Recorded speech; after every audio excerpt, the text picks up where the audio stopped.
Good afternoon, everyone. I am Dr. Ranjit Kumar.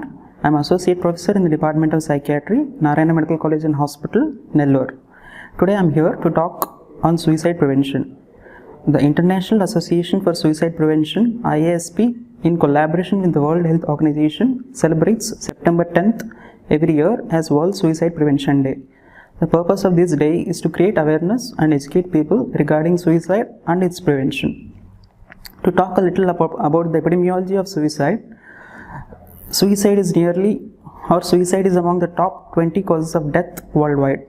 And we think of it, it's really a sad stuff, because suicide is among the top 20 causes of death worldwide, spanning all ages. And there are nearly 800,000 deaths per year just because of suicide.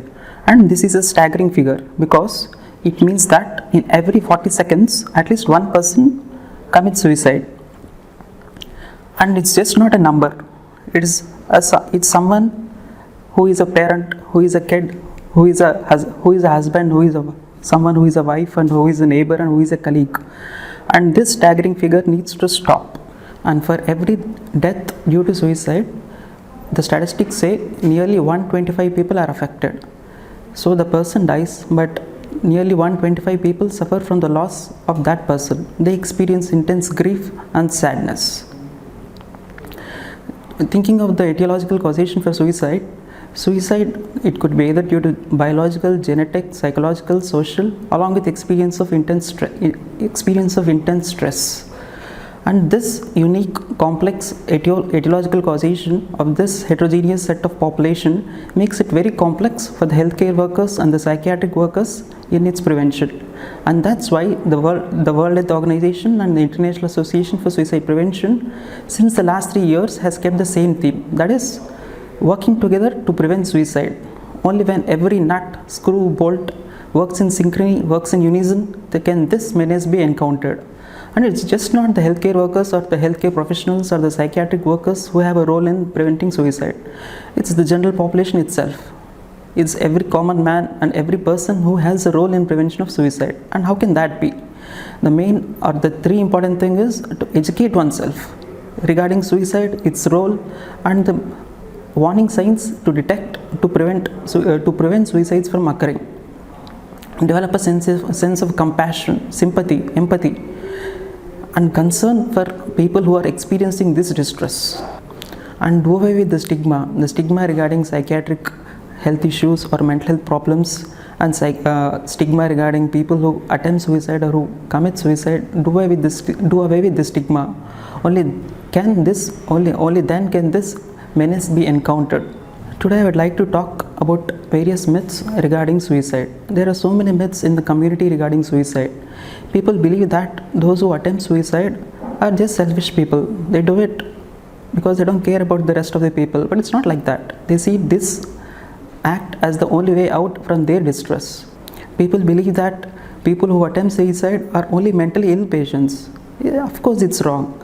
People who commit this act most of the times suffer from depression or some psychological disorders or some psychological problems, but it's not them alone who attempt suicide.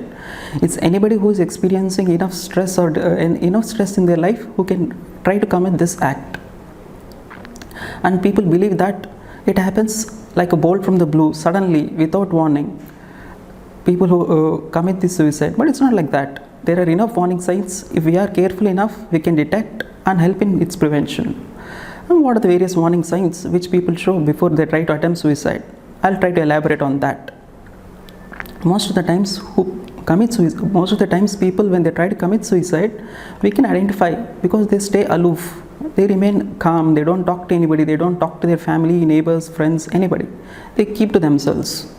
And it's not always like that. Some of them there can be a reaction formation and be the opposite. They can be overjoyous, overexcited, keep on talking and laughing unnecessarily. There is a liberty of mood. They keep laughing, they keep smiling, again they keep crying. It goes on with a various plethora of emotions. And depending on the age, for example, an elderly aged people, they start writing their will. They start clearing of their loans. They start calling up people. People from school, people from colleges, calling them and saying goodbye.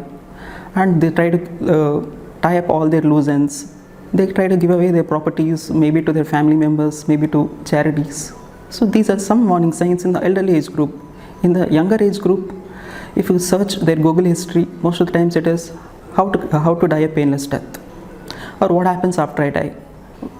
These sort of questions is there in their Google search history. Or they may keep listening to sad songs, listening to sad stories. And sometimes some people, young people, are very impulsive. They try to be in an accident and maybe die in that way.